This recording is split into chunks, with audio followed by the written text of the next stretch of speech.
Evrende hiçbir şey durağan değildir. Her şey titreşir ve her titreşim bir yankı bulur. Bilim insanı Nikola Tesla'nın bu değerli sözüyle bu videoya başlamak istiyorum. Bu söz bize evrenin işleyişiyle ilgili o kadim sırrı hatırlatıyor. Her şey enerjidir ve her şey bir frekansta titreşir ve benzer frekanslar birbirini bulur. Sakın korkma, çünkü bu videoda böyle bilim dışı bir şey duymayacaksın. Çünkü bu insanların bu enerji dediği, frekans dediği aslında çok yanlış anlaşılan, sanki spiritüelmiş, bilim dışıymış gibi konuşulan bu kavramların tamamen bilimsel olduğunu bu videoda anlayacaksın. Ve aynı zamanda da titreşim yasasını ve onun sonucu olarak da rezonans kanununu bugün birlikte inceleyeceğiz. Rezonans kanunu, duygularımız, düşüncelerimiz, ilişkilerimiz, kısacası hayatımız bu yasalarla nasıl şekilleniyor? Ve biz bu yasayı bilinçli olarak kullanarak da hayatımızı nasıl şekillendirebiliriz? Bu kitabı, Rezonans Kanunu'nu yeni bitirdim ve koşa koşa hemen size video çekmek istedim. Çünkü gerçekten sizleri çok seviyorum ve siz de bunu çok iyi biliyorsunuz. Sizlerin hayatını güzelleştirdiğimi görüyorum ve bu beni çok mutlu ediyor. Sizlerden gelen bu güzel yorumlar, bu güzel düşünceler, bu güzel dilekler beni çok mutlu ediyor ve sizlerin hayatını güzelleştirmek için beni daha da motive ediyor. O yüzden iyi ki varsınız. Sizi gerçekten tüm kalbimle çok seviyorum. Hepiniz benim için çok değerlisiniz. Ben de sizin için çok değerliyim. Bunu zaten her gün hissediyorum. İyi ki varsınız diyerek de videoya başlamak istiyorum. Umarım da bu video sizin hayatınızı yine çok güzelleştirecek. Yine çok güzel bir katkım olacak. Buna inanıyorum ve bunu tüm kalbimle umuyorum. Bugün bu konuları detaylı bir şekilde inceleyeceğiz. Duygularımız, düşüncelerimiz, niyetlerimiz, kurduğumuz ilişkiler bizim hayatımızı nasıl şekillendiriyor? Neden bu kadar önemli bu titreşim? Ve işte biz bu yasayı nasıl kullanabiliriz ve hayatımızı nasıl dönüştürebiliriz? Tam olarak bunu da konuşacağız. Öncelikle kanala hoş geldin. Ben psikolog Beste Doğa Güven. Videoya başlamadan önce eğer kanala abone değilsen kanala abone olmayı ve videoyu beğenmeyi unutma lütfen. O halde videomuza başlayalım. Bunlardan birincisi,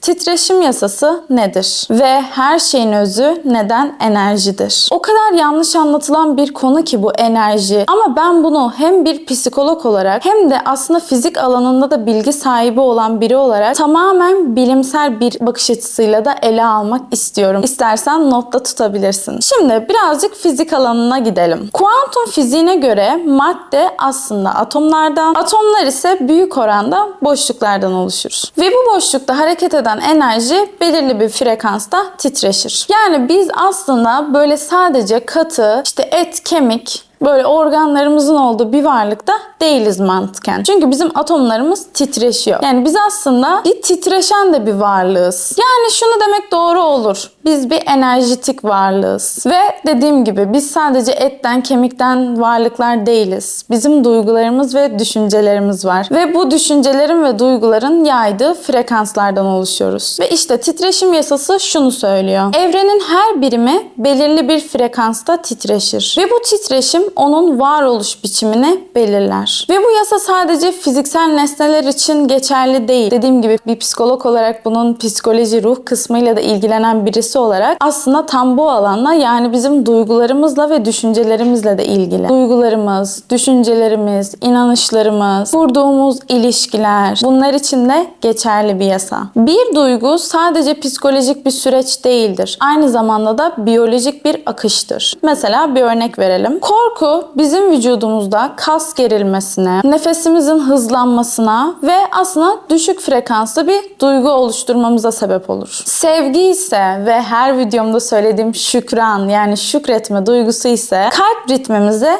dengeler ve hücre yenilenmemizi destekler. Yani yüksek frekanslı bir enerji üretir. Bu nedenle her insan her gün her düşüncesi ve duygusuyla bir frekans yayar. Ve bu frekans tıpkı bir radyo yayını gibi, hani o radyoyu bir frekansa alırsın ya, işte evrende, o hayatta, ismine ne dersek diyelim, bir yankı bulur. İşte bu yankı mekanizmasına rezonans kanunu denir. Rezonans kanunu nedir? Rezonans İki nesnenin aynı frekansta titreşmesi durumunda birbirini etkileyebilmesidir. Yani senin düşüncelerin, duyguların, o yaydığın frekans evrende bir karşılık bulur. Yani aslında insanlar çırpınıyor ya, çekim yasası, manifest, o bu. Aslında bunlarla uğraşacağına insan gerçekten aslında psikolojisine inmesi lazım. O yüzden diyorum, psikoloji gibi bir bilim dalımız var. Biz bunda kalalım arkadaşlar. O bilim dışı şeylere gitmeyin. Spiritüellik, o bu, tamam hepimiz inanıyoruzdur eminim. Zaten spiritüellik yani spirit ruh demek İngilizce. Ruhanilik, psikoloji, psikoloji, psycho, ruh, loji bilim demek. Yani ruh bilimi. Değil mi? Psikoloji bunu aslında daha bilimsel tutuyor. O yüzden size tavsiyem, neye inanırsanız, ne alanında durursanız durun ama biraz daha böyle bilimsel olmasına dikkat edin. İzleyeceğiniz şeylerin, okuyacağınız şeylerin, olur mu? Bu da size bir tavsiyem olsun istedim. Yani kısacası senin yaydığın o düşünce, o frekans evrende karşılık bulur. Ve haliyle de benzer frekanslar hayatına çekilir. Yani şunu diyebiliriz. Ne hissediyorsan onu yaşarsın. Veya hep denir ya, kendi enerjini değiştir, hayatın değişsin. Aslında işte buradaki şey enerji değil. Hani ben bunu şuradan ele almak istiyorum, bugünkü bu videoyu. Belki bir video daha çekerim bununla ilgili. Hani diyoruz ya, enerjini değiştir, hayatın değişsin. Yakın zamanda bunu bir danışanımla da konuştuk. Yani aslında oradaki şey senin enerjin değil. Böyle enerji böyle bir şeyle değişmiyor. Psikoloji, bilinçaltını değiştiriyorsun, hayatın değişiyor. O yüzden böyle videolar izlerken de veya böyle alanlarda araştırma yapıyorsanız bilimsel olmasına da dikkat edin. Çünkü zaten psikoloji bunu çok güzel açıklıyor. Böyle bilim dışı şeylere gitmenize gerek yok. Yani enerjimi değiştirmek istiyorum, enerjimi değiştirmek istiyorum, ne yapabilirim? Evet, çünkü diyoruz ki her şey enerji. Bunun için işte tütsü yakmana, bir şey yapmana gerek yok. Dost acı söyler ama bunu bir iki video öncemde söylemiştim. Ben sizi çok seviyorum ve size yanlış bilgi veremem. Dost acı söyler. Bir tütsü yaktığında hayatın değişmeyecek. O internetteki, çok özür diliyorum, kızdıracak belki bazı kişileri ama o saçma sapan 7 bir şeyler yazdığında senin hayatında hiçbir şey değişmeyecek. Çok özür dilerim. Bunu tüm hayatını manifestlemiş biri olarak söylüyorum. Bunu sana maddi manevi zenginlik içinde yaşayan, harika bir aşk yaşayan, her şeyi istediğini elde etmiş, başarmış biri olarak söylüyorum. Hani bunu söylemeye hakkım var. Ve bu alanları da bilen biri olarak, hem bir psikolog hem bir, mesela bugün bile bir fizik alanında bir şeyler araştırmış birisi olarak söylüyorum ki onlar hiçbir işe yaramayacak. Yani sen evde 7 yazdığında hiçbir şey değişmeyecek. Çok özür dilerim. Seni sevdiğim için bunu söylüyorum. Dost acı söyler. Ya bu zaten çok çaresiz bir enerji. Onun yerine ne yapacaksın? Bilinçaltını değiştireceksin. Bugünden itibaren bunun yüzlerce yolu var. İster psikoloğa git, ister evde yazı çalışması yap, istersen bir arkadaşınla bunlar hakkında konuş. Yüzlerce yolu var. Sana kalmış. Nasıl yapıyorsan yap. Bilinçaltını değiştireceksin. Yani sen evde 7 yazdığında aşkı bulamayacaksın. Anladın mı? 7 yazdığında para da sana gelmeyecek. Sen kök inancına bakacaksın. Para eğer senin için kötü bir şeyse, mesela çocukken senin yanında şu cümle kurulduysa, çok para, neydi o laf? Çok para haramsız olmaz.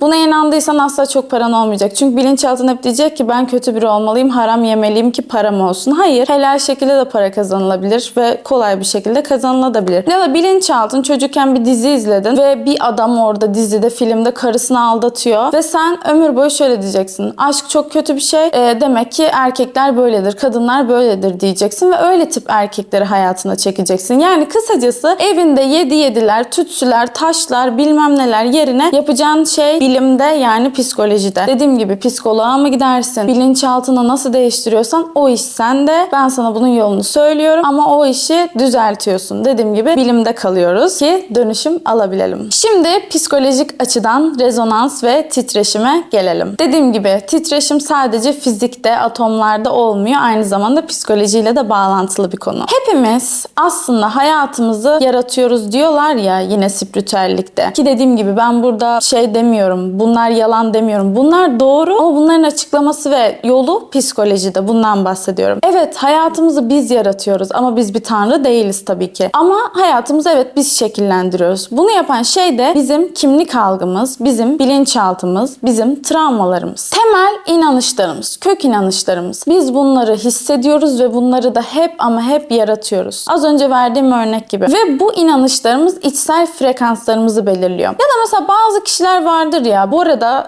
hiç hoşlanmam insanların dış görünüşüne göre yargılanmasına vesaire ama mesela bazı insanlar vardır böyle denir ya, yine işte aurası çok güzel, aurası çok güzel. Bana da hep söylenir aura nasıl güzel bir aurası var. Aslında o aurada dediğimiz şey de içten geliyor. İşte o şey de burada, kafada, bilinçaltında, psikolojide yatıyor. Yani o kişi demek ki kendiyle ilgili o kadar güzel içten hissediyor ki dışına işte aura dediğimiz parıl parıl parlıyor o kişi. Aslında içten geliyor. Yani yine psikolojik bir konu. Bilim dışı değil bunlar aslında. Yani ben aslında bu videoda iki grubu da toplamak istiyorum. Hani bir şey grubu var ya, hani böyle inanmaz hiç böyle şeylere. Aman ne saçma şey bu, enerji der. Bir grupta o kadar kafayı bozar ki işte hani enerjiden kopup gider ki hani çok tehlikeli. Suistimal edilebilirsiniz bu kişiler tarafından. 2. Psikoz, şizofreni. Günümüzde niye bu kadar çok? Ki ben böyle vakalarla da çalıştım, tabii ki de işim bu. Ama birçok sebebi bu. Bilimsel olarak dişil enerjiyi anlattığım bu videomda yine psikolojik de ele alıyorum. Ama mesela şey diyenler var dişil enerji için. Şurana şu yağı sür. Yani sen orana o yağı sürme bence. Mikrop falan kaparsın. Yani ne diyeceğimi bilemiyorum şu an. Biraz sansürlü söyleyeyim de.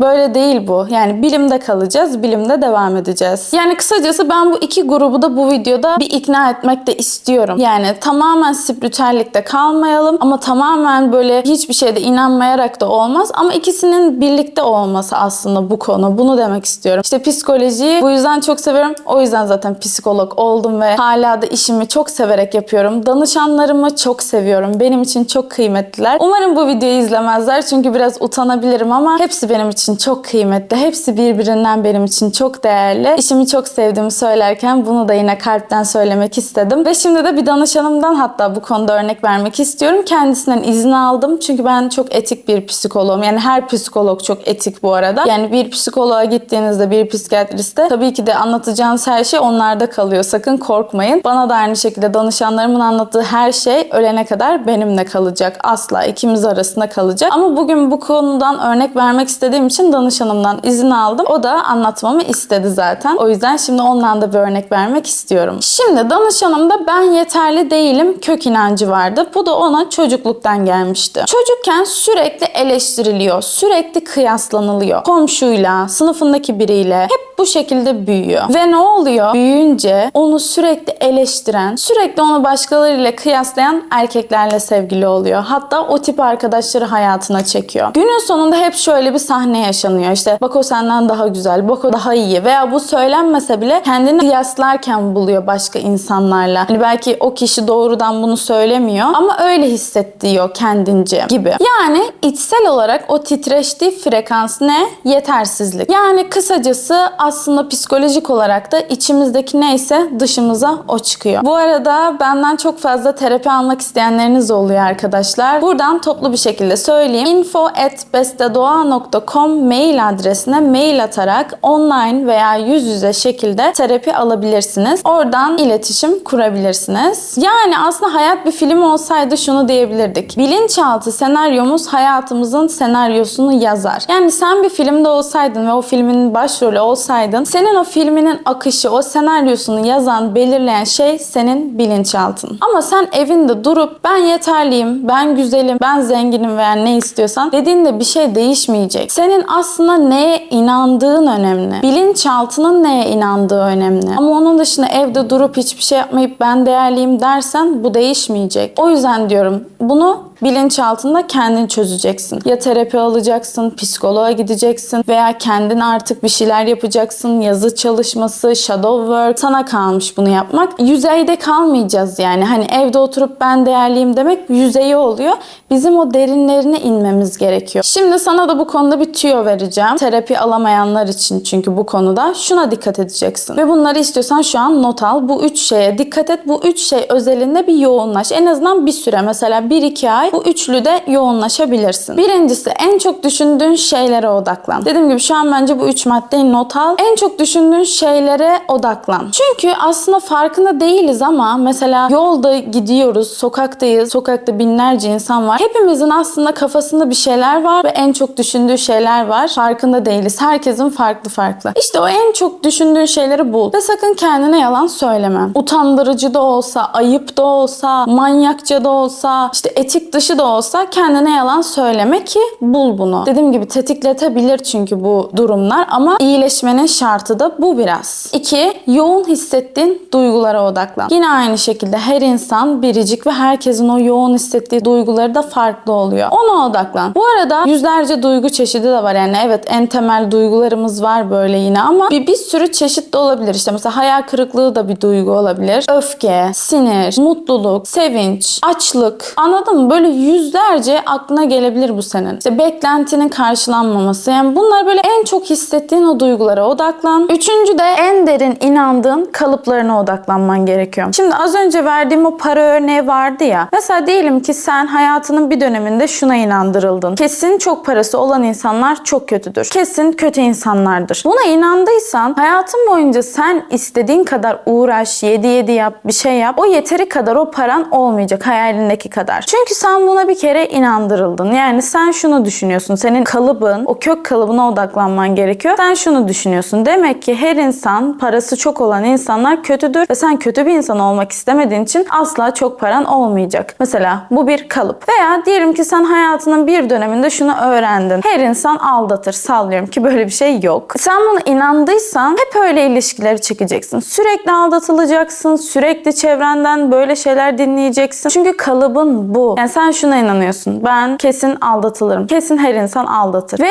ilişkilerin bir türlü olmayacak veya olsa da gerçekten aldatılacaksın. Çünkü kök inancın, kalıbın bu. Veya diyelim ki sen şuna inandırıldın ya çocukken ya da inandın ya da hani mesela çocukken olmuş olabilir bu ki terapide diyorum ya mesela aslında hiç hatırlamadığımız anılarımızı da hatırlıyoruz. Aslında birçok şey kök inançta bizim çocukluğumuzda özellikle 0-7 yaş arasında kodlanıyor ve biz bunları unutuyoruz. Büyüdüğümüzde bunları unutuyoruz. İşte terapide mesela bunun bir fırsatı oluyor. Veya bunu sen de düşünüp dediğim gibi kendi başına da bulabilirsin. Düşün yani o çocukken olan o şeyleri bul. Diyelim ki sen olduğun için sevilmedin çocukken. Hep bir başarılı olursan, hep bir güzel olursan, hep bir toplu olursan, uslu olursan, ağlamazsan vesaire böyle sevildiysen ömür boyu şunu diyeceksin. Kesin ben bir şey olursam sevilirim. Kesin ben bir şey yaparsam sevilirim. Ve bu kök kalıbın olduğu için de asla belki de ilişkilerinde sevilmediğini hissedeceksin. Veya sevildiğin bir ilişkin hiç olmayacak. Arkadaşlıkta bile. Çünkü niye? Senin kalıbın o. Dediğim gibi 3 şeyi tekrar söylüyorum. Odaklanman gereken. 1. En çok düşündüğün şeylere odaklan. 2. Yoğun hissettiğin duygularına odaklan. 3 de en derin inandığın o kalıplarına odaklan. Bu kendi başına yapabileceğin ve büyük aydınlanmaları sana sağlayacak 3 tane konu. Ama tabii ki dediğim gibi bunu bir uzmanla yapmak istersen de terapi alabilirsin. Bir psikoloğa gidebilirsin. Yani kısacası bu frekans tıpkı bir mıknatıs gibi olayları ve kişileri çekiyor. Yani aslında o bizim düşünce kalıplarımız frekans oluyor. Yani sen böyle duruyorsun, bir mıknatıs olduğunu hayal et. Kalıp şu,